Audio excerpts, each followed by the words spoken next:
When I was 12, Marcus threw my science project into the creek behind our house and told our parents I'd failed to complete it. He laughed while I tried to explain through tears. Mom and Dad grounded me for making excuses, and Marcus got to use the computer all weekend. That's when I learned my place in the family. Marcus made messes, and I took the blame. Before we jump back in, tell us where you're tuning in from, and if this story touches you, make sure you're subscribed, because tomorrow, I've saved something extra special for you. Growing up on our family's sprawling cattle ranch in western Montana, I was always the shadow to my brother's spotlight.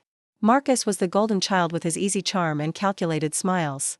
3 years older than me, he had mastered the art of looking perfect to our parents while tormenting me behind closed doors. Our father, Richard Hayes, was a third-generation rancher who wanted nothing more than a son to continue his legacy. When Marcus was born, Dad got his wish. I came along later, the daughter he never quite figured out what to do with. "Ellie, why can't you be more like your brother?" became the soundtrack of my childhood. It didn't matter that I got straight A's while Marcus barely passed his classes. It didn't matter that I woke up early to help with chores while Marcus slept in. What mattered was that Marcus was the boy who would someday run Hayes Ranch, and I was just there. The summer I turned 14, I saved every dollar I earned from neighborhood jobs to buy a used telescope. Astronomy had become my escape. The vast night skies of Montana offering a peace I couldn't find at home. The night I brought it home, Marcus accidentally knocked it off the porch while roughhousing with his friends. The lens shattered on the flagstones below. "It's just a stupid telescope, Ellie," he said with that smirk I'd grown to hate. "Besides, what good is looking at stars going to do you anyway?" Dad made him apologize, but there was no consequence. No replacement. Just a half-hearted, "these things happen," and a pat on Marcus's shoulder as they walked away. Mom suggested I should have kept it in my room instead of on the shared porch. Another mess created by Marcus, another burden placed on my shoulders. By 16, I'd learned to make myself invisible in my own home. I spent hours in the local library, buried in books about geology, astronomy, and engineering. While Marcus was celebrated for making the football team, I quietly applied for every scholarship I could find. No one noticed when I started skipping family dinners to study. No one commented when I stopped bringing friends home. The less of me there was to see, the less they could criticize. "You're too sensitive," Mom would say whenever I tried to stand up for myself. "Your brother is just being a boy." Marcus graduated high school with barely passing grades but was treated like a returning hero when he decided to stay and learn the family business. Meanwhile, I graduated as valedictorian, earned a full scholarship to Colorado School of Mines, and received a muted "that's nice" when I announced it at dinner. The night before I left for college, Dad called me into his study. The leather-bound room smelled of cigars and old books, a space where I'd rarely been welcome. "Eleanor," he said, using my full name in that serious tone that always made my stomach tighten. "I know you've got these academic aspirations, but I want you to remember where you come from. The Hayes name means something in this valley." I nodded, hoping against hope that this was the moment he would finally say he was proud of me. "Marcus will be taking over the ranch someday, and he might need your help with the business side of things. Your mother and I think it would be sensible for you to study business instead of this geology nonsense." The familiar disappointment settled in my chest. "Dad, I've already accepted the scholarship. It's for geological engineering." He sighed heavily, looking at me like I was deliberately being difficult. "Well, I suppose you can always change majors once you get there. Just think about what's best for the family." I left for college the next morning without saying goodbye. No one woke up to see me off anyway. Colorado School of Mines became my sanctuary. For the first time in my life, I was valued for my mind. Professors praised my work, classmates sought my help, and slowly, I began to unfold from the tight, protective shell I'd built around myself. I threw myself into studies of mineral rights, land surveys, and subsurface geology. I specialized in oil and gas exploration, fascinated by the hidden wealth that lay beneath seemingly ordinary land. I kept minimal contact with my family during those years.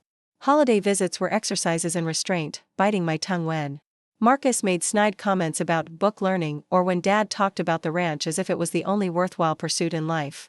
Mom would ask surface-level questions about school but quickly redirect conversations to Marcus's latest achievement, taking over the north pasture, fixing the irrigation system, charming the banker's daughter.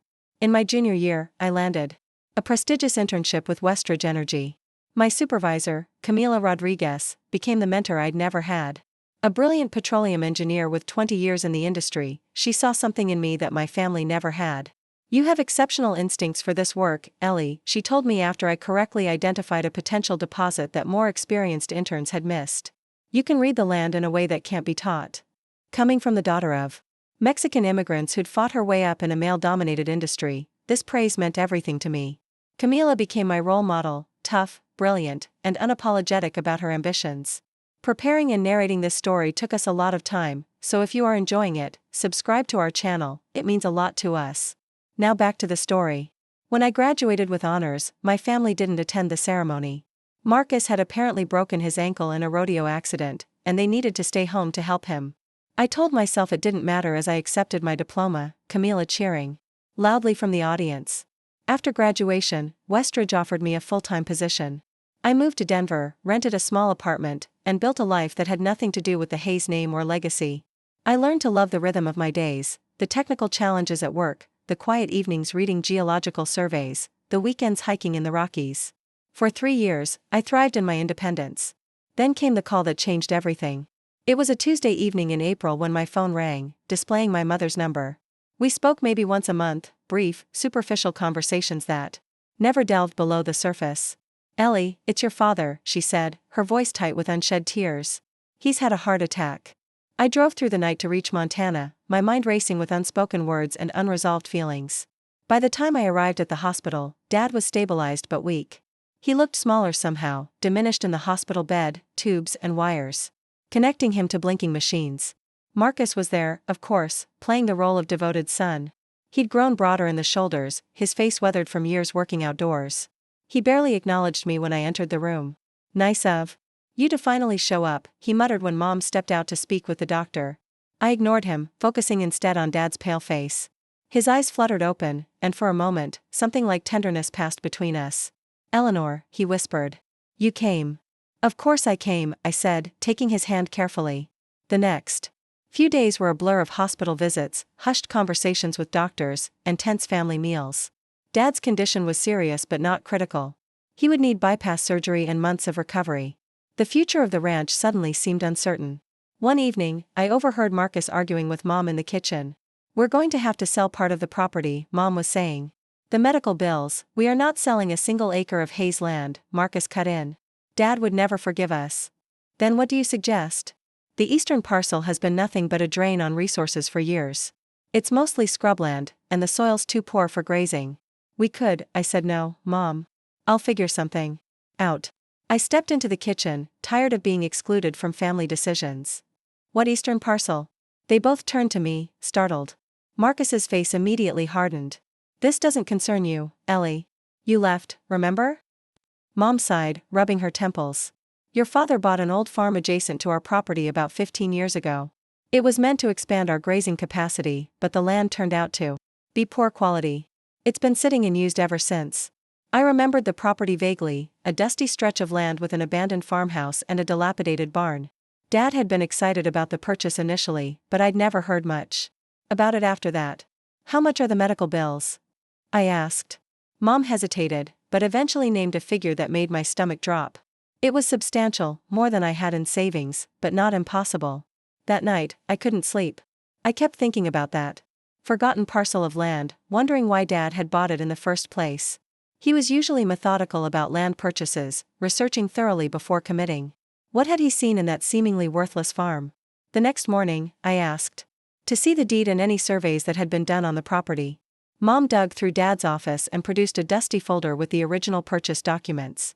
"I don't know why you're interested in this," she said. "It's just a bad investment your father made." I took the folder to the hospital's cafeteria and spread the papers across a corner table. The original survey was basic, focusing mainly on surface features and soil quality.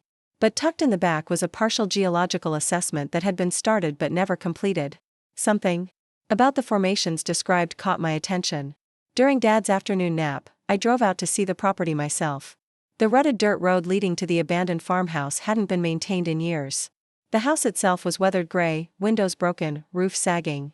But I wasn't interested in the structures. I walked the land slowly, my geologist's eyes seeing beyond the scrubby surface to the stories told by rock outcroppings and erosion patterns. There was something here. I could feel it. Back at the hospital, I found Dad awake and alone. I pulled a chair to his bedside and took a deep breath. "Dad, I want to buy the eastern parcel from you." His eyebrows rose in surprise. "That worthless piece of dirt? Why would you want that?" "I have my reasons," I said carefully. I can pay what you originally paid for it. It would help with the medical bills, and you wouldn't have to sell to strangers. He studied me for a long moment. Marcus won't like it. He thinks we should keep all the land together, even the parts we don't use. It's not Marcus's decision, I countered. It's yours. And right now, you need the money more than you need that land. After a long silence, he nodded slowly. Always were stubborn, just like me. If you want to waste your money on that rock pile, it's your choice.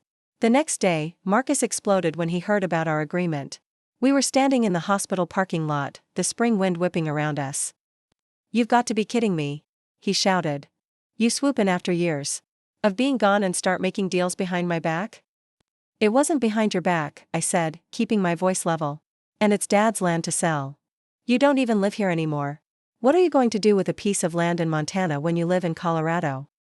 I crossed my arms. That's my business. His face flushed red. This is about trying to worm your way back into the family, isn't it? Trying to prove you're still a Hayes after turning your back on us? No, Marcus. This is about helping Dad pay his medical bills and getting something I want in return. It's called a business transaction. He laughed, a harsh sound that cut through the parking lot. Business? That land is worthless, Ellie. Absolutely worthless. Dad's been trying to figure out what to do with it for 15 years. If you want to throw away your fancy engineering salary on a pile of rocks and dirt, be my guest. I signed the papers that afternoon. Mom looked confused, Dad looked resigned, and Marcus looked triumphant, certain I'd made a fool's bargain. None of them understood what I might have seen in that neglected corner of Earth. None of them had bothered to look beyond the surface. Back in Denver, I immediately requested a week of vacation from work. My boss was understanding. I'd rarely taken time off in 3 years with the company. What I didn't tell him was that I wasn't planning to rest. Instead, I assembled a small team of former classmates who now worked as independent consultants, a geophysicist, a petroleum engineer, and an environmental specialist. I offered to pay their standard rates plus a bonus if they could come to Montana immediately. This is highly irregular, Ellie, said Jason, my geophysicist friend, when I explained what I wanted. You've bought land without comprehensive testing? Based on what, a hunch? Based on 15 years of education and training, I corrected him. And yes, partly on instinct. Will you help me or not? He sighed. You always were the most stubborn person in our class. Fine, I'm in. But don't get your hopes up. For the next 5 days, we worked from dawn until dusk, conducting tests, taking samples, and mapping the subsurface features of my new property. We used portable equipment, working quietly and efficiently. I deliberately kept our activities away from the main ranch house, not wanting to give Marcus any more ammunition for his mockery. On the 4th day, as the sun was setting over the distant mountains, Jason called me over to his monitoring equipment. Ellie, he said, his voice carefully neutral. You need to see this. The readings were clear and unmistakable. Beneath the poor soil and scrubby vegetation of my worthless farm lay a significant oil deposit, not the largest ever discovered, but substantial and, more importantly, accessible with minimal environmental impact due to the specific geological formation. Holy shit, whispered Mira, our environmental specialist. You hit the jackpot on a hunch. It wasn't just a hunch, though. It was years of training, an eye for geological formations, and perhaps a bit of the Hayes stubbornness that Dad had unwittingly acknowledged. I'd seen what my family had missed because they'd never bothered to look below the surface of the land or of me. That night, I called Camila and explained what we'd found. She listened carefully, asked pointed questions, and then went silent for a long moment. Ellie, if your preliminary assessments are accurate, Westridge would be very interested in negotiating drilling rights, she said finally. But I have to ask, why didn't you bring this to us first, before purchasing the land yourself? I took a deep breath. Because I needed to own this. Completely and without question. She chuckled softly. I understand completely. Send me the data, and let's talk numbers. The initial offer from Westridge came in at $12 million for the drilling rights, with additional royalties once production began. After consulting with an attorney who specialized in mineral rights, I countered. The final agreement settled at $15 million upfront with a 12% royalty on all production, substantially better than the industry standard. I didn't tell my family immediately. Dad was recovering from his surgery, and I wanted everything signed and official before Marcus had any opportunity to interfere.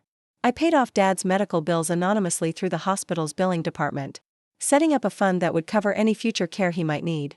3 weeks after the discovery, with the contract signed and the first payment deposited in my account, I drove back to Montana. It was time for the reckoning I'd both dreaded and longed for. I arrived at the Hayes Ranch on a golden Montana afternoon, the kind where the sunlight turns the distant mountains into watercolor paintings. The sprawling white farmhouse looked smaller than I remembered, its wraparound porch sagging slightly at the corners. Mom's flower bed still lined the walkway, splashes of color against weathered wood. This had been home once, though it had never truly felt like mine. My rental car kicked up dust as I pulled into the gravel driveway. Before I could even cut the engine, the front door swung open. Marcus stood there, arms crossed over his chest, watching me with narrowed eyes. He'd always been able to make me feel like an intruder in my own home. "Back so soon," he called as I stepped out of the car. "Thought you'd be too busy with your rocks and dirt to visit." I ignored the barb, retrieving my briefcase from the passenger seat.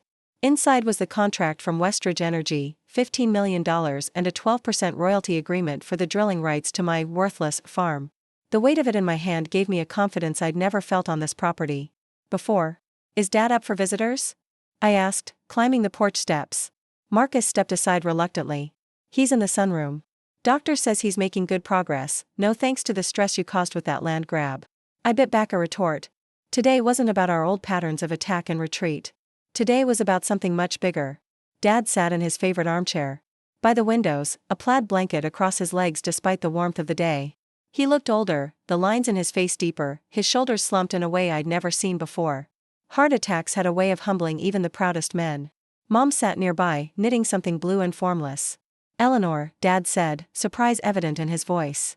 "Didn't expect to see you back so soon." "I had some business to take care of," I replied, taking a seat across from him. "How are you feeling?" "Like a horse kicked me in the chest," he grumbled. "But they tell me I'm healing." Mom set her knitting aside. "The hospital called yesterday. Said an anonymous donor paid all our medical bills and set up some kind of fund for future care." She studied my face carefully. "You wouldn't know anything about that, would you?" I kept my expression neutral. "Actually, that's related to why I'm here. I have some news about the eastern parcel." Marcus snorted from the doorway. "Let me guess, you've realized what a mistake you made and want to sell it back to us?" "Sorry, no refunds on worthless land." "Marcus," Mom chided half-heartedly. I opened my briefcase and removed the contract, placing it on the coffee table. "Between us, I've signed an agreement with Westridge Energy. They're paying $15 million for the drilling rights to the property, plus a 12% royalty on all future production." The silence that followed was absolute. Dad's mouth fell open. Mom's knitting needles clattered to the floor. Marcus pushed off from the doorframe where he'd been leaning, his face a mixture of disbelief and dawning horror. "That's not possible," he finally sputtered. "That land is worthless. Everyone knows that." "Evidently not," I replied, keeping my voice level. "The geological surveys were quite clear. There's a substantial oil deposit beneath the property, accessible, high quality, and valuable." Dad reached for the contract with trembling hands, his eyes scanning the pages in disbelief. $15 million, he whispered. "How did you know?" "I didn't know for certain," I admitted. "But I suspected. The rock formations visible on the property suggested potential for oil deposits. It's what I've been trained to look for." Mom was staring at me like she'd never seen me before. "All those years studying rocks, you actually found something valuable." "I found something that was already valuable," I corrected her. "It was always there, waiting for someone to recognize it." Marcus paced the room now, agitation evident in every movement. "This is ridiculous. If there was oil on Hayes land, Dad would have known about it years ago." "Not necessarily," I said. "The technology for detection has improved significantly in recent years. And Dad bought the land for its surface value, for grazing. He wasn't looking below ground." Dad was still holding the contract, his weathered rancher's fingers tracing the numbers like they might disappear if he looked away. $15 million, he repeated. "And you're the one who found it." "My daughter, the geologist." There was something new in his voice, a note of respect I'd never heard before. It struck a chord deep within me, a place where that hungry, approval-seeking child still lived. "The money's already been transferred to my account," I continued. "I've paid off all the medical bills and established a healthcare fund for any future needs. The rest is mine, but I thought you should know." Marcus's face had turned an alarming shade of red. "You can't be serious. That land has been in the Hayes family for 15 years. That oil belongs to all of us." "Actually, it doesn't," I said calmly. "I have the deed. I paid fair market value for the surface rights, which included all mineral rights beneath. The sale was legal and binding. You tricked Dad while he was vulnerable." Marcus shouted. You knew exactly what you were doing. I met his gaze. Steadily. Yes, I did know what I was doing. I was making a business decision based on my education and expertise, the education you all dismissed as worthless. Mom had risen to her feet, her hands fluttering nervously. Ellie, surely you're planning to share this windfall with the family? After all, it was family land. The question hung in the air between us, heavy with years of inequality and assumption. They had never shared their love or approval equally with me. Why should I share this victory? I haven't decided yet, I said finally. But right now, I'm more interested in discussing the operational impact of the drilling. Westridge wants to begin preliminary work next month, and I wanted to make sure you were aware of the increased traffic and activity near the property line. Dad was looking at me differently now, his eyes narrowed not in disapproval but assessment. You're not the same girl who left here 5 years ago, he said slowly. No, I agreed. I'm not. The atmosphere in the house became unbearable after that. Mom retreated to the kitchen, clattering dishes with unnecessary force. Marcus stormed out to the barn, slamming the door hard enough to rattle the windows. Dad remained in his chair, the contract still in his hands, his expression unreadable.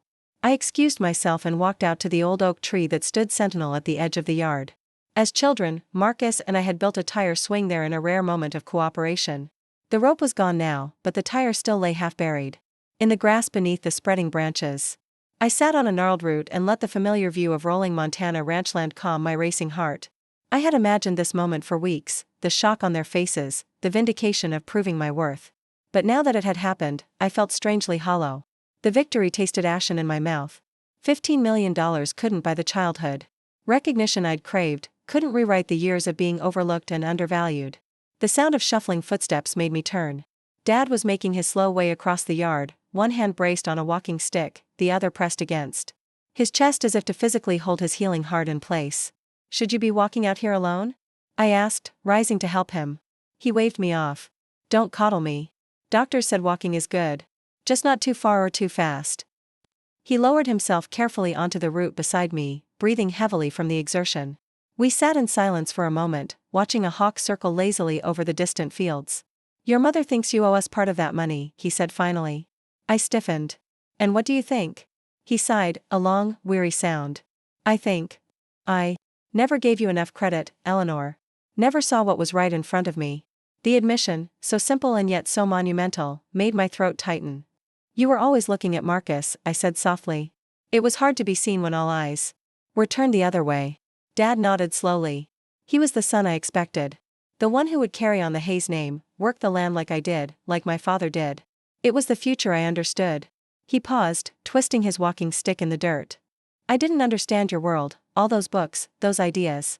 Didn't know how to talk to a daughter who saw things I couldn't see. It wasn't quite an apology, but from Richard Hayes, it was perhaps as close as one could get.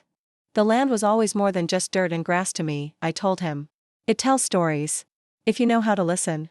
The rocks, the formations, they speak of millions of years of history, of changes and pressures and transformations. That's what I was studying all those years while you thought I was wasting my time. And now you're rich because of it, he said, a hint of irony in his voice. The money isn't the point, I replied. The recognition is. Being valued for what I can do, for what I know. That's what I never had here. He was quiet for a long time after that, his gaze fixed on the distant mountains. Your grandfather left me this ranch when I was 22, he said finally. I thought it was everything I'd ever need.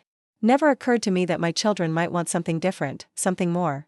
The shadow of the oak tree had lengthened across the yard by the time we made our way back to the house. Something had shifted between us, not healed exactly, but acknowledged. The first step in a very long journey. Inside, the atmosphere remained tense. Marcus had returned from the barn, his anger now simmering beneath a brittle veneer of control. Mom had prepared dinner, setting the table with the good china as if formal dinnerware could somehow smooth over the family fractures laid bare. We ate in uncomfortable silence, the clink of silverware against plates the only sound. Finally, Marcus set down his fork with deliberate care. So what happens now? He asked. You take your millions and disappear again, leaving us with drilling rigs and truck traffic ruining our peace and quiet? Actually, I said, I've been thinking about that. The operational impact on your daily life needs to be considered. Westridge is committed to minimizing disruption, but there will inevitably be some. How generous of you to consider us at all, he said bitterly. I ignored the sarcasm. I'm planning to purchase the adjacent Watson property to serve as the primary access route for all equipment and personnel. That would keep most of the traffic away from the main ranch. Dad looked up sharply. Walter Watson is selling? He swore he'd die on that land. His wife's health is declining, and they want to move closer to their daughter in Oregon, I explained. He mentioned it when I ran into him in town yesterday. I'm making him an offer tomorrow. With your oil money, Marcus muttered. Yes, with my oil money, I agreed evenly. I'm also setting up a trust to repair the county access roads that will see increased use. It's the responsible thing to do. Mom was watching me with a strange expression. You've thought this all through, haven't you? You're not just taking the money and running. Contrary to what you might think, I do care about this community. I grew up here too, remember? Dad cleared his throat. The Watson place has good water rights. Better than ours in a dry year. I know, I said. I've reviewed the property documents. Marcus pushed back from the table abruptly. So now you're buying up land all around us? Becoming the big shot city girl who owns half the valley? I'm making sound investments based on opportunity and need, I replied. Just like Dad taught us to do. A flash of surprise crossed Dad's face at that, followed by something that might have been pride. After dinner, I declined Mom's offer to stay the night and drove to the small motel in town. I needed space to breathe, to process the day's confrontations without the weight of family expectations pressing down on me. The motel was basic but clean, a remnant from the 1960s with knotty pine paneling and a patchwork quilt on the bed. I sat by the window, watching the small-town Montana night settle in, and tried to reconcile the day's events with the future spreading out before me. The next morning, I met Walter Watson at his kitchen table. His weathered hands curled around a coffee mug as we discussed terms. His wife Alice served homemade cinnamon rolls, refusing to leave business talk to the men as might have once been expected. I respected her for that, for claiming her place at the table. I never thought I'd sell this place, Walter said, looking out the window at the land his family had farmed for generations. But times change. People change. They do, I agreed. But some things remain valuable, no matter how they change. Hands. By noon, we had an agreement. The Watson property would become mine within 30 days, providing the access route needed for the drilling operations while preserving the Hayes Ranch's peace and quiet. I paid a fair price, generous. Even, but not exorbitantly so.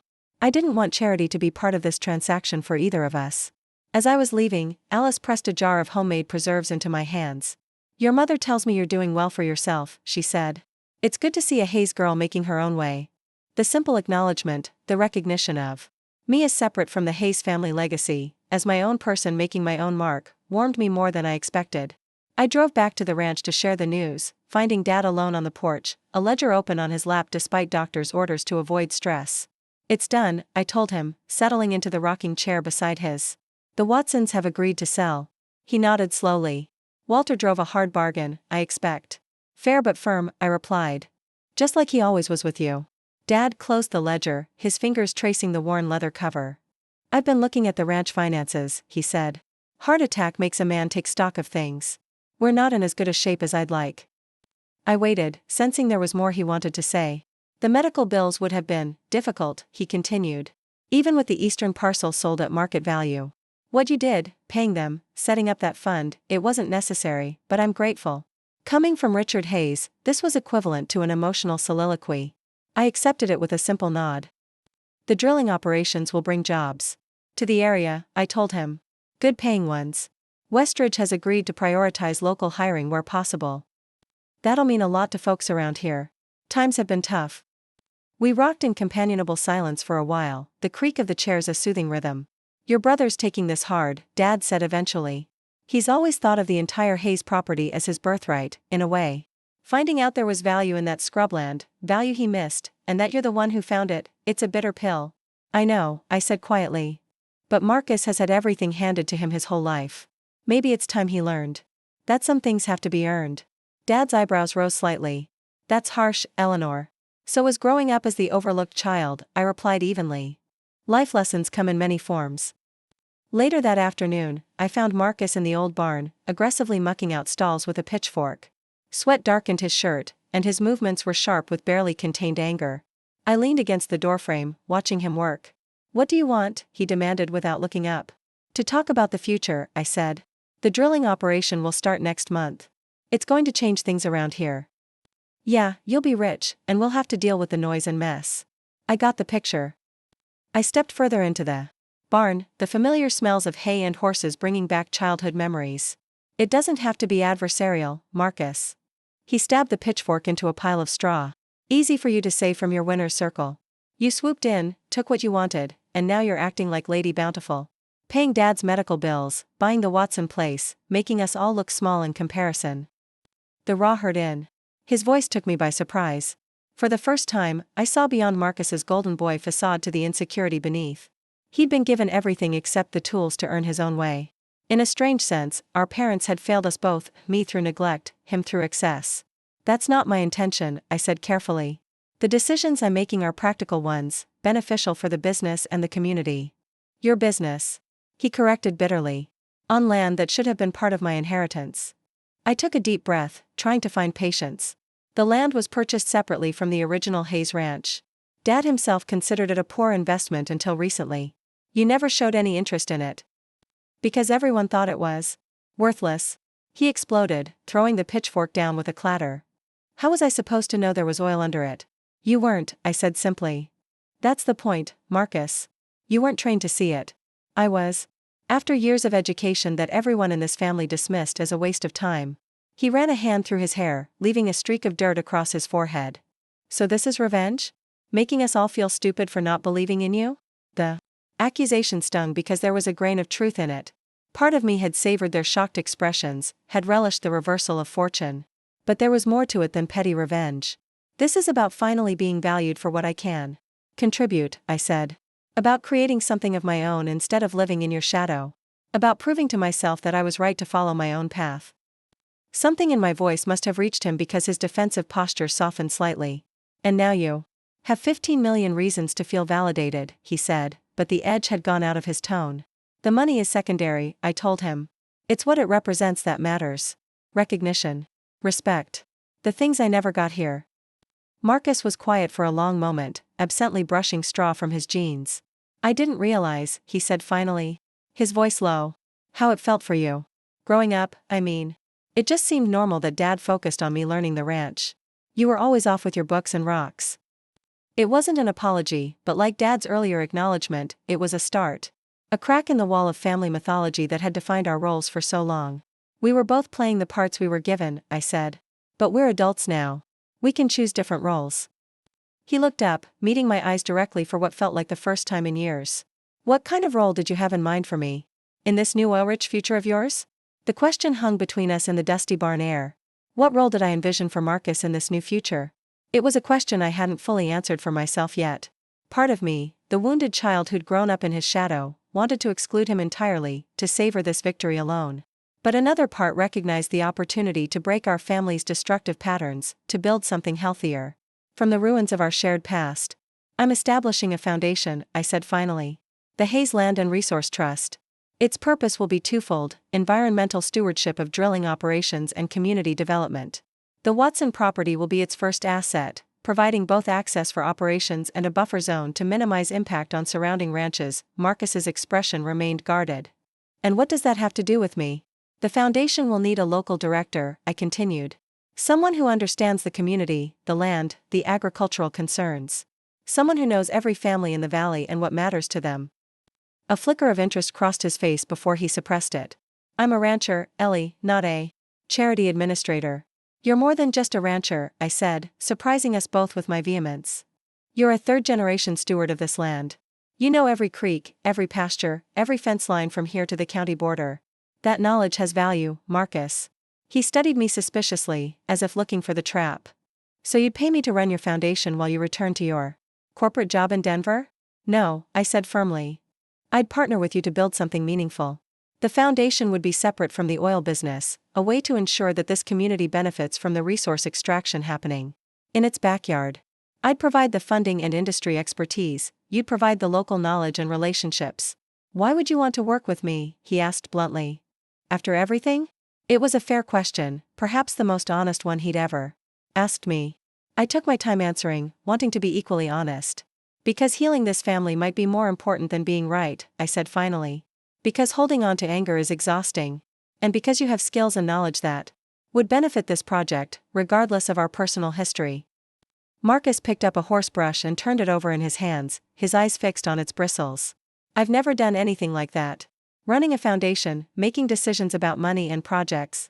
Neither had I before I bought that worthless piece of land, I pointed out. Sometimes you don't know what you're capable of until you try something new. The seed was planted.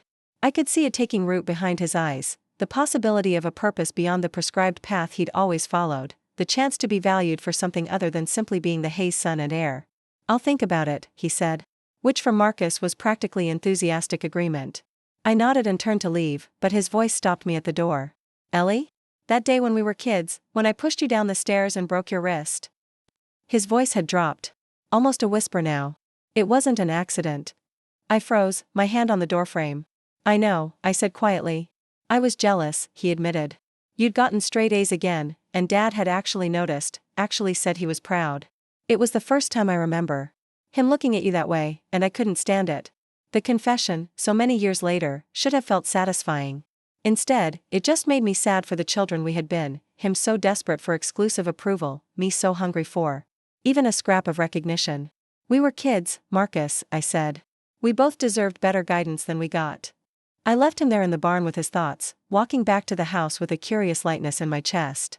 The acknowledgement of that long-ago injury couldn't change the past, but it shifted something in the present, a splinter finally worked free from an old wound. The next few weeks passed in a whirlwind of activity. The Watson property purchase was finalized, and preliminary work began on the access road that would connect it to my parcel. Westridge sent their advance team to conduct additional testing and prepare for drilling. I rented an office in town as a local base of operations, hiring Marjorie Simpkins, the former high school secretary who knew everyone and everything in the county, as my administrative assistant. Marcus came by the office one afternoon, looking uncomfortable in the unfamiliar setting. He shuffled through the doorway, removing his Stetson with awkward formality. I've been thinking about your proposal, he said after Marjorie tactfully excused herself. The foundation idea. I set aside the environmental impact report I'd been reviewing. And I'd like to know more. He perched on the edge of a chair, his hat twisted in his hands. How would it work, exactly? What would be expected of me? I opened my laptop and showed him the organizational structure I'd been developing, the foundation's mission statement, proposed projects, and operational framework. The oil profits will establish an endowment, I explained. The interest alone should generate around $500,000 annually for projects. The foundation would operate independently from the drilling operation, with its own board and decision-making authority. He leaned forward, studying the screen with growing interest. And you want me to run this? Make decisions about which projects get funded? With oversight from a board, yes. You'd be the executive director, responsible for day-to-day operations and community engagement. Your knowledge of local needs would be invaluable. I don't have a college degree, he said, a hint of his old defensiveness returning. Just 2 years at community college before I came back to the ranch. This isn't about degrees, Marcus. It's about understanding this community and caring about its future. You've spent your life here. You know who's struggling, what projects would make a difference, which families need support. He was quiet for a moment, absorbing this. It would mean stepping back from the ranch, he said finally. Dad can't manage alone, especially now. That's something to consider, I agreed. Though the foundation work wouldn't be full-time initially. And we could look at hiring a ranch manager to take some of the burden off both of you. Marcus's eyebrows shot up. A ranch manager? Dad would never agree to that. He might, if it meant keeping the Hayes Ranch in Hayes' hands while allowing you to pursue this opportunity. Times are changing, Marcus. Even Dad can see that now. To my surprise, Marcus didn't immediately reject the idea. Instead, he asked thoughtful questions. About the foundation's structure, the types of projects it might fund, and the time commitment required. By the time he left, still officially undecided but clearly intrigued, I felt a cautious optimism about our future working relationship. That evening, I drove out to my property, still strange to think of it that way, to check on the preliminary work. The access road was taking shape, a ribbon of gravel cutting through the scrubland toward the future drilling site. Survey stakes marked the planned locations for equipment and facilities. It looked chaotic now, torn earth and construction equipment scattered across the landscape, but I could visualize the finished operation, efficient, contained, and as environmentally responsible as possible. I parked near the old farmhouse, which stood abandoned and gradually collapsing into itself. In my initial excitement about the mineral rights, I hadn't given much thought to the structures on the property. Now, as the sunset painted the weathered boards with golden light, I found myself wondering about the families who had tried to make a living here before the Hayes family acquired it. They would never have known about the wealth beneath their feet, struggling instead to coax crops from the unforgiving soil. On impulse, I pushed open the sagging door and stepped inside. The interior was a time capsule of rural poverty: peeling linoleum, a wood stove with rust eating through its legs, faded curtains still hanging at windows now empty of glass. But there was dignity here too, in the handmade cabinets and the careful patches in the floorboards. Someone had loved this place once, had called it home despite its hardships. As I wandered through the rooms, an idea began to take shape. The foundation would need a headquarters, why not here? The farmhouse could be restored, becoming both an office and a living museum of the area's agricultural history. It would give purpose to this abandoned structure while honoring those who had worked this land before us. I was sketching preliminary renovation ideas on my tablet when headlights swept across the yard. A truck I didn't recognize pulled up beside my car, and a moment later, a familiar figure appeared in the doorway. "Thought I might find you out here," said Camila Rodriguez, my mentor from Westridge. "Marjorie in town said you'd headed this way." "Camila?" I exclaimed, genuinely pleased to see her. "I didn't know you were coming to Montana." She stepped inside, her experienced eyes taking in the dilapidated interior. "Wanted to see the operation site myself before we bring in the heavy equipment. Plus, I was curious about this protege of mine who suddenly became a landowner and oil baron." Her tone was light, but I could hear the questions beneath it. "It's not what I planned," I admitted. "But sometimes opportunity presents itself in unexpected ways." Camila nodded, running a hand along a dust-covered countertop. "And sometimes we create those opportunities through careful observation and courage. I always knew you had exceptional geological instincts, Ellie. I didn't realize you had such sharp business instincts as well." We walked the property together as twilight deepened, discussing technical aspects of the upcoming operation. Camila had always been straightforward, her engineering mind focusing on practical solutions rather than personalities or politics. It was refreshing after weeks of navigating family dynamics. "The company's pleased with the arrangement," she told me as we stood looking out over what would soon become a working oil field. "Your terms were aggressive but fair. And your insistence on enhanced environmental protections actually helps us with regulatory compliance." "I want this done right," I said. "This land may have been a worthless farm to my family, but it's part of a larger ecosystem. We have a responsibility to minimize the impact." Camila gave me a sidelong glance. "Speaking of family, word around town is that there's quite a story there. Small towns and their gossip, some things are universal. Whether in Montana or my parents' village in Mexico." I sighed, watching the first stars appear in the darkening sky. "It's complicated. Years of being the overlooked child, then suddenly discovering something valuable on land they all dismissed. It's been an adjustment for everyone. Including you," she observed shrewdly. "Success changes things, Ellie. Changes how others see you, but also how you see yourself. Are you ready for that?" The question caught me off guard. I'd been so focused on proving my worth to my family that I hadn't fully considered how this windfall might change my own path. Was I still the same Ellie Hayes who'd left Montana 5 years ago, determined to make her own way? Or was I becoming someone new, shaped by this unexpected success? "I'm figuring it out day by day," I said honestly.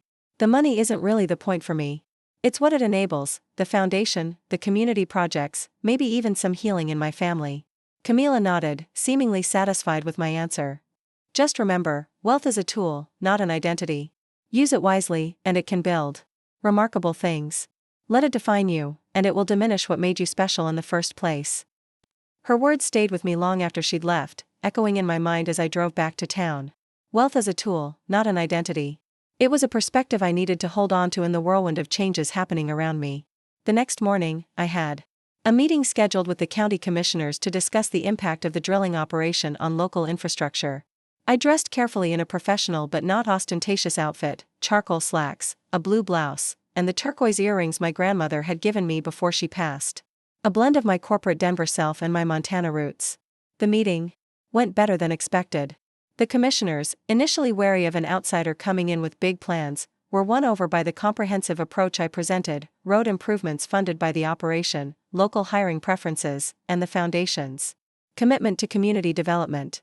By the end, even Commissioner Blackfeet, known for his skepticism of energy companies, was cautiously supportive.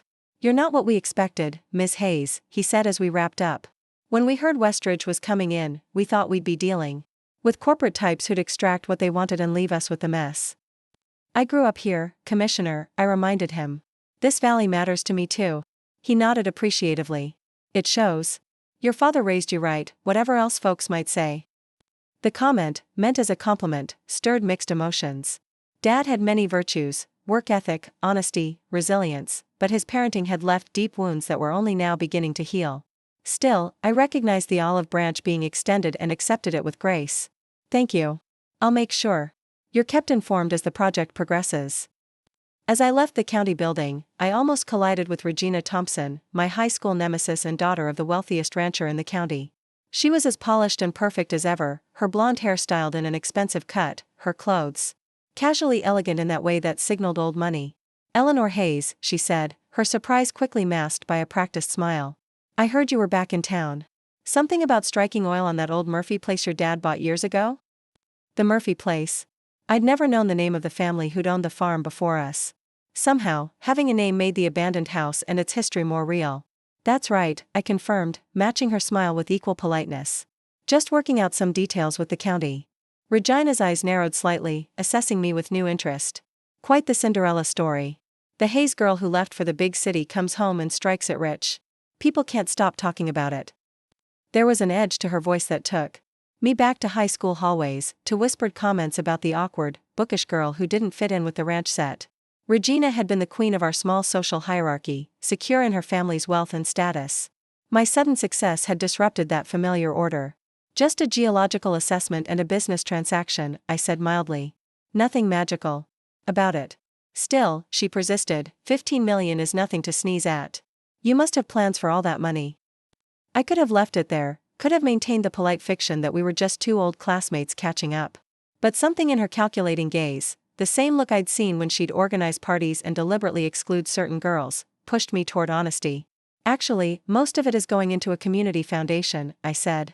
The Hayes Land and Resource Trust. We'll be funding local projects, scholarships, small business grants, investments in the future of this valley. Regina's perfect composure slipped for just a moment, revealing genuine surprise. A foundation? That's unexpected. Life is full of surprises, I replied. By the way, we're having an information session about the foundation next week. At the community center. You and your father would be welcome to attend. The Thompson Ranch's perspective would be valuable. I handed her one of my new business cards, enjoying the slight widening of her eyes as she read Eleanor Hayes, President and Founder, beneath the foundation's logo. It was a petty satisfaction, perhaps, but satisfying nonetheless. I'll check my schedule, she said, tucking the card into her purse. It's good to see you doing well, Eleanor. You always were the smart one in our class. The backhanded compliment was pure Regina, but there was something different in her tone, a reluctant respect that had never been there before. As she walked away, I realized that success had given me something beyond financial security. It had changed how others perceived me, opening doors that had previously been closed. The information session about the foundation drew a larger crowd than I'd anticipated. The community center's meeting room was filled to capacity, with people standing along the back wall. Faces I recognized from childhood sat alongside newcomers to the valley, all curious about the changes coming to their community. I'd prepared carefully for this presentation, creating displays that outlined the foundation's mission and proposed projects. Maps showed the location of the drilling operation and the measures being taken to minimize environmental impact. Charts illustrated the projected economic benefits, jobs created, tax revenue generated, community investments planned. Marcus arrived just as I was setting up, looking uncomfortable in dress clothes but determined to be there. He'd called the night before to officially accept the position as foundation director, though we'd agreed to keep it private until after the public announcement. Bigger turnout than the last county fair, he muttered, surveying the crowded room. Half of them probably came to see if the Hayes siblings would have a public showdown. I smiled at that. Let's disappoint them, then. Dad and Mom arrived a few minutes later, Dad moving slowly but looking stronger than he had when I first returned. They took seats in the front row, Mom fussing with Dad's oxygen tube while he waved her away impatiently. Their presence was unexpected. Support that warmed me more than I cared to admit. At 7 o'clock precisely, I stepped to the podium. The room gradually quieted, expectant faces turned toward me. Among them, I spotted old teachers, childhood neighbors, former classmates. The tapestry of community that had shaped my early years, for better and worse. Thank you all for coming tonight, I began. As many of you know, significant oil deposits have been discovered on what was once known as the Murphy Farm, a property acquired by the Hayes family 15 years ago and recently transferred to my ownership. I outlined the agreement with Westridge Energy, the timeline for operations, and the anticipated impact on the local economy. Throughout, I emphasized the commitment to responsible extraction and minimal disruption to the community's way of life. But I didn't ask you here tonight just to talk about drilling operations, I continued. I want to share something more important, a vision for how this resource can benefit our entire community, not just today but for generations to come. I unveiled the Foundation's logo, a stylized landscape showing mountains, plains, and the suggestion of resources, both above and below ground. Beside it, the words Hayes Land and Resource Trust and the tagline, Nurturing the Legacy Beneath Our Feet. This foundation will be funded initially with $10 million from the Westridge Agreement, I explained. Its mission is to support sustainable development, environmental stewardship, and community well-being throughout the valley. Projects might include educational scholarships, small business grants, conservation initiatives, or infrastructure improvements. A murmur ran through the crowd, surprise, interest, and a healthy dose of skepticism. In a community that had seen promises come and go with changing economic tides, words alone wouldn't be enough. And to ensure that this foundation truly serves local needs and priorities, I continued, I'm pleased to announce that Marcus Hayes has agreed to serve as its executive director, bringing his lifelong knowledge of this community to the role. I gestured toward Marcus, who stood and gave an awkward wave. The surprise in the room was palpable. Clearly, the expected narrative of sibling rivalry had just been upended. Marcus and I grew up in this valley, I said, meeting his eyes across the room. We've had our differences, but we share a commitment to this land and its people. Together, with your input and involvement, we believe we can build something meaningful from this unexpected opportunity. As I introduced the proposed structure for community input, advisory councils, public forums, transparent grant processes, I saw the initial skepticism in the audience begin to soften. These were practical people, not easily swayed by grand visions, but they understood the value of deliberate planning and local control. After the formal presentation, the meeting transitioned to an open discussion. Questions came rapid fire, ranging from practical concerns about truck traffic to broader inquiries about the Foundation's priorities. Through it all, Marcus and I took turns responding, complementing each other's knowledge in a way that surprised us both. His understanding of local agricultural issues balanced my technical expertise about the drilling operation. When he faltered on questions about the Foundation's financial structure, I stepped in smoothly. When I couldn't recall the name of a particular county road that would be affected, he provided it without hesitation. We were finding a rhythm, this brother and sister who had spent so many years at odds. Not perfect harmony, but a workable counterpoint that held promise for the future. As the meeting drew to a close, Walter Watson raised his hand from the back row. The former owner of the property that would serve as the operation's access point, he was a respected elder in the community. Miss Hayes, Ellie, he amended, acknowledging our shared history. You've laid out a fine plan here, and bringing your brother into it shows good sense. But I've lived through enough boom and bust cycles in this county to know that intentions, however good, can get lost when the money starts flowing. What assurance do we have that this foundation will still be serving our community when the oil wells run dry? It was a fair question, one that cut to the heart of the community's experience with extractive industries. I appreciated his directness. The foundation's endowment will be structured to provide sustainable funding regardless of the well's production, I explained. But more importantly, the trust will be governed by a board with majority local representation, bound by bylaws that explicitly prioritize this community's long-term well-being. Marcus and I may be its founders, but its future will be shaped by the people in this room and their children. Walter nodded slowly, seemingly satisfied with my answer. As people began to gather their things and move toward the refreshment table at the back, he made his way to the front of the room where Marcus and I stood. Your grandfather would be proud, he said quietly, including both of us in his gaze. Henry Hayes understood that wealth was only valuable if it strengthened the community that supported it. Seems like that lesson skipped a generation but found its way to you too regardless.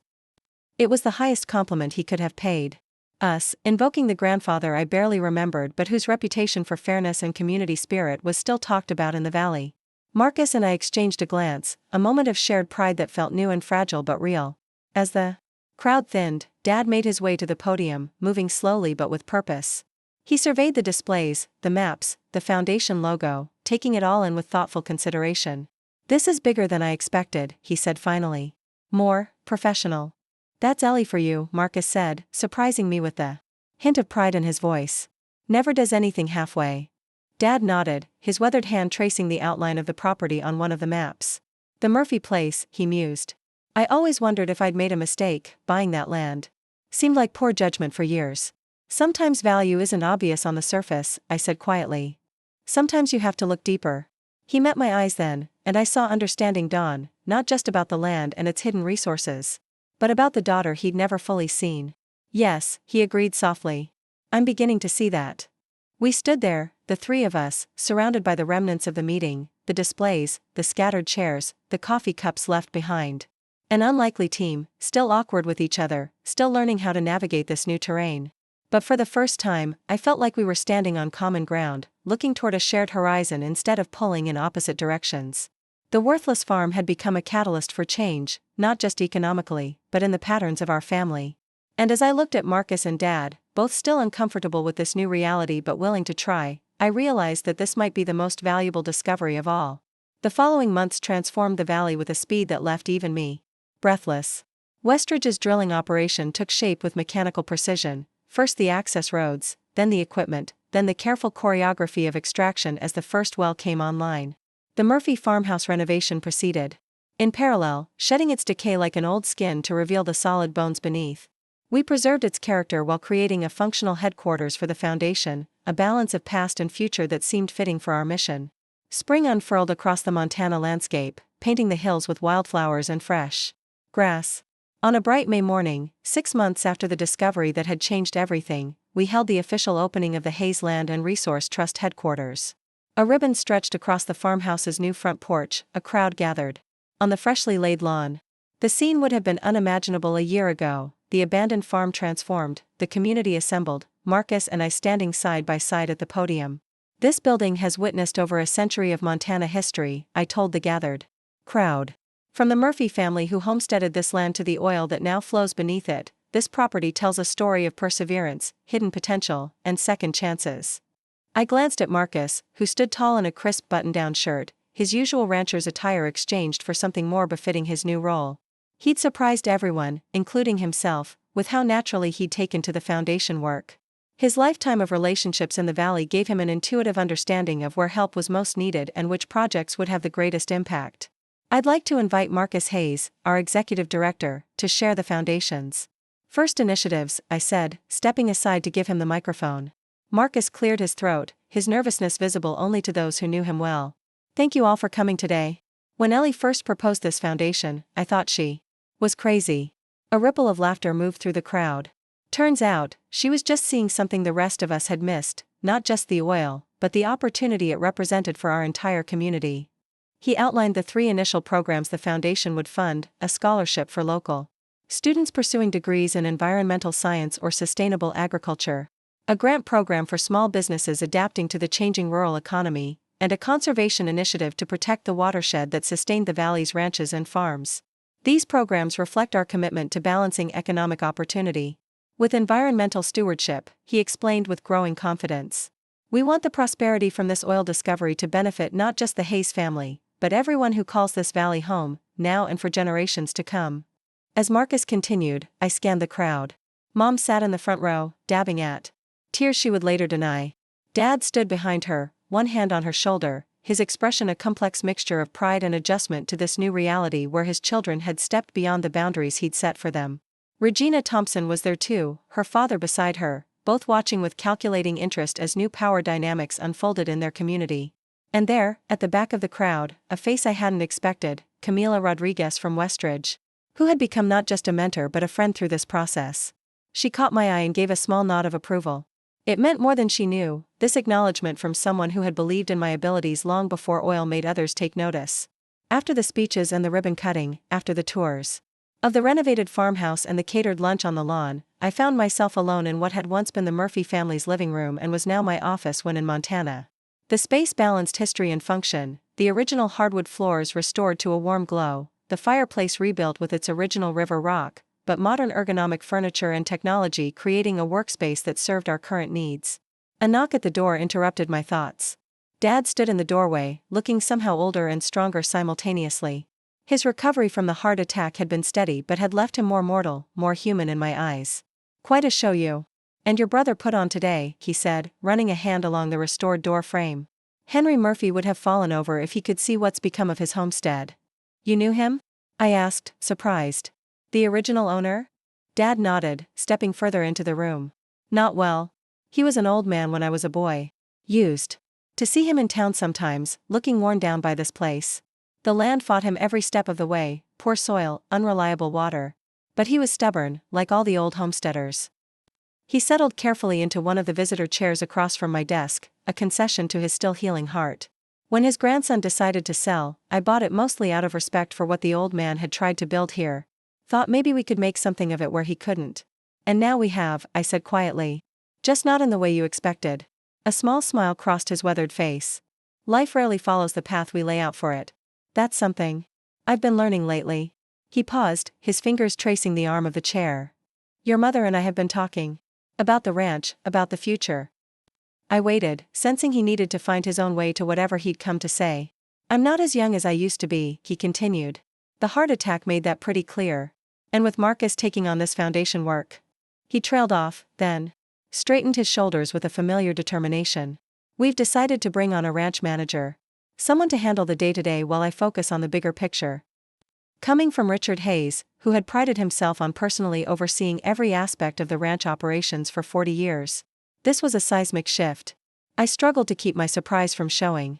That sounds sensible, I said carefully. Do you have someone in mind?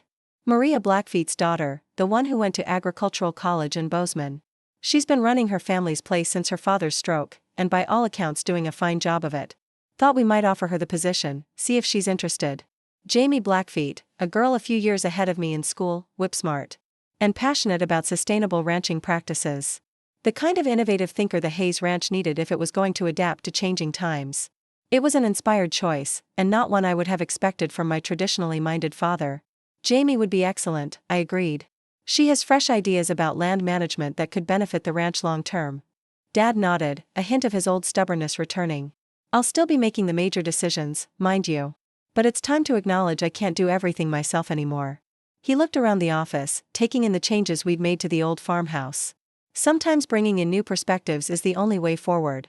It was as close to an apology as Richard Hayes would ever come, this acknowledgement that his rigid adherence to tradition had limited not just his children's growth but perhaps his own as well. I accepted it for what it was, another small step in our family's halting journey toward healing. There's something else, he said, reaching into his jacket pocket. Found this when we were going through some old papers after the heart attack. Thought you might want to have it. He handed me a yellowed envelope, my name written across it in a spidery hand I didn't recognize. I opened it carefully, revealing a letter dated nearly 20 years ago, before my 10th birthday. My dear granddaughter Eleanor, it began. By the time you read this, I will likely be gone from this world. Your grandfather Hayes was never much for words spoken aloud, but I want you to know that I see something special in you, a curiosity about the world and how it works, a determination to understand things deeply. These qualities may not always be appreciated in a young girl growing up on a ranch, but they are precious nonetheless. The letter continued, a message from the grandfather I barely remembered, predicting with uncanny accuracy the challenges I would face as the daughter who didn't fit the traditional mold. It ended with an encouragement that brought tears to my eyes. Follow your questions wherever they lead you, Eleanor. The world has treasures hidden in plain sight, waiting for those patient and observant enough to find them. I looked up at Dad, questions in my eyes. How long have you had this? He had the grace to look uncomfortable. Your grandfather gave it to me before he passed, asked me to give it to you when you were old enough to understand it. Then life got busy, and it got filed away with other papers. Forgot about it entirely until we were sorting things after I got sick. The knowledge that my grandfather had seen me, truly seen me, even as a young child was a balm to old wounds. That Dad had withheld the letter, even unintentionally, was a smaller echo of the pattern that had defined our relationship. But that he was giving it to me now, acknowledging its importance, felt like another step toward reconciliation. Thank you, I said simply, carefully folding the letter and returning it to its envelope. This means a great deal to me. Dad rose to leave, pausing at the door. Your grandfather would have been proud of what you've built here, he said gruffly. Of what you and Marcus are building together. It's not the legacy I imagined for the Hayes name, but maybe it's a better one. After he left, I sat quietly. With the letter, this connection across time to a man who had recognized something in me when I was too young to recognize it in myself. The hidden potential, like the oil beneath the seemingly worthless farm, had been there all along, waiting for the right moment to emerge. The door opened again, this time revealing Marcus, his tie loosened after the formal ceremonies, his face flushed with the day's success. "Dad find you?" he asked, dropping into the chair our father had just vacated. He was looking pretty serious. I nodded, tucking the letter into my desk drawer for more private reading later. He told me about the ranch manager decision. "Jamie, Blackfeet is an excellent choice." Marcus grinned, surprising me. "That was Mom's suggestion, actually. She's been full of unexpected ideas lately." I think Dad's health scare shook something loose in both of them. "Speaking of unexpected," I said, "you were really impressive today.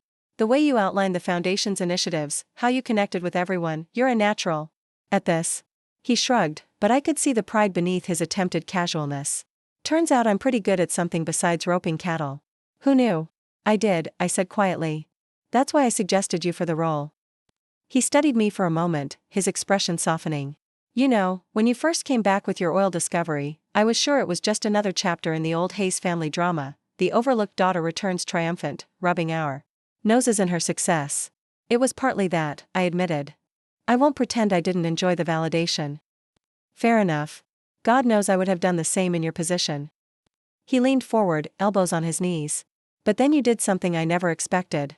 You built this foundation, created this role that actually plays to my strengths, found a way to make your success benefit the whole community. That wasn't about revenge or validation. That was leadership." The word hung between us, weighted with new meaning. In our family's traditional hierarchy, leadership had always been Dad's domain, with Marcus as the heir apparent. The idea that I might have something to offer in that realm had never been part of the narrative. "We make a good team," I said, deflecting the compliment out of old habit. "Your community knowledge, my technical background. It works." "It does," he agreed. "But that doesn't change the fact that none of this would exist without your vision. You saw possibility where the rest of us saw nothing of value. Not just in the land, but in me." His unexpected insight left me momentarily speechless. Marcus had always been the charming one, the socially adept sibling, but emotional awareness had never been his strong suit. This new perception, this willingness to acknowledge his own growth and my role in creating the opportunity for it, marked yet another evolution in our relationship. "We're both becoming more than we were taught to be," I said finally. "Maybe that's the real discovery here." The summer brought a rhythm to our new reality. The oil production steadied, proving even more productive than initial estimates had suggested. The foundation launched its first round of grants, supporting projects ranging from a community solar installation to a program teaching traditional Blackfeet agricultural practices to local youth. Marcus thrived in his role, his natural charisma and deep community ties making him an effective advocate for the foundation's mission. I divided my time between Montana and Denver, where I had taken a part-time consulting position with Westridge. That allowed me the flexibility to oversee my investments and foundation work. The dual existence suited me, the intellectual challenge of the corporate world balanced by the more personal satisfaction of seeing our community initiatives take root and grow. One warm August evening, I sat on the renovated porch of the foundation headquarters, watching the sunset paint the distant mountains in shades of gold and purple. The day's meetings were done, the staff gone home.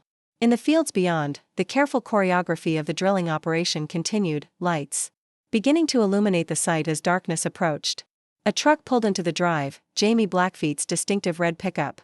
She'd accepted the ranch manager position and had been working closely with Dad and Marcus for several months now, bringing fresh perspectives while respecting the Hayes traditions worth preserving.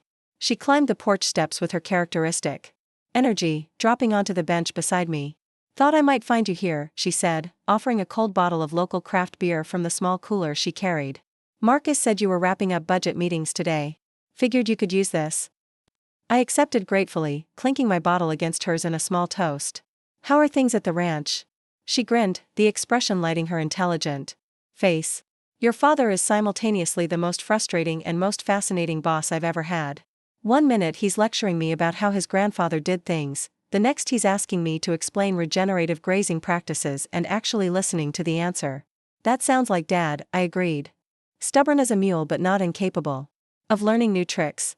He talks about you a lot, you know," she said, her tone casual but her eyes watchful. "Mentions geological reports you've sent him, foundation updates.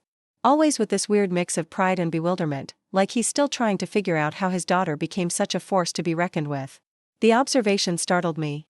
Dad and I had reached a fragile truce in recent months, more comfortable with each other than we'd ever been, but our conversations remained largely practical: ranch business, foundation matters, community developments. The idea that he spoke about me to others, with pride no less, was new territory. "We're all adjusting," I said simply.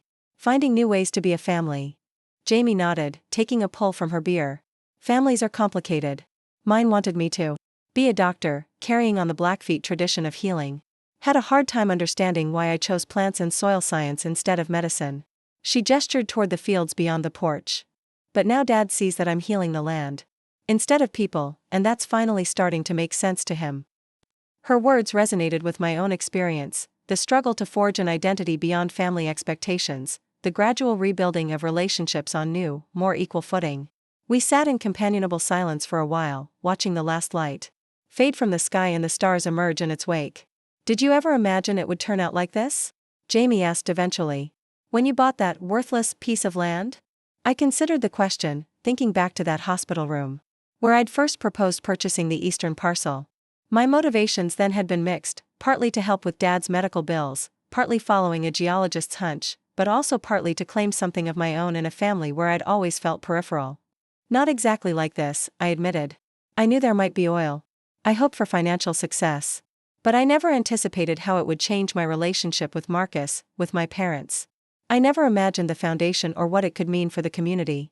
"You've created something significant here," Jamie said. "Not just the oil production or even the foundation itself, but a new model for how resource extraction can benefit the place it happens. That's rare, especially in communities like ours that have seen more bust than boom over the years." Her assessment warmed me in unexpected ways. The financial success had been validating, the healing with my family deeply meaningful, but this broader impact, creating a template that might help other rural communities navigate similar opportunities, felt like a legacy worth building. "It's still evolving," I said. "We're making it up as we go along in many ways." "That's how all the best things start," she replied with a shrug. "Someone sees possibility where others don't, takes a risk, figures out the details along the way." As if summoned by our conversation, headlights appeared on the access road, Marcus returning from a meeting with a local agricultural cooperative interested in foundation support. He joined us on the porch, accepting the beer Jamie offered and settling into one of the Adirondack chairs with a contented sigh.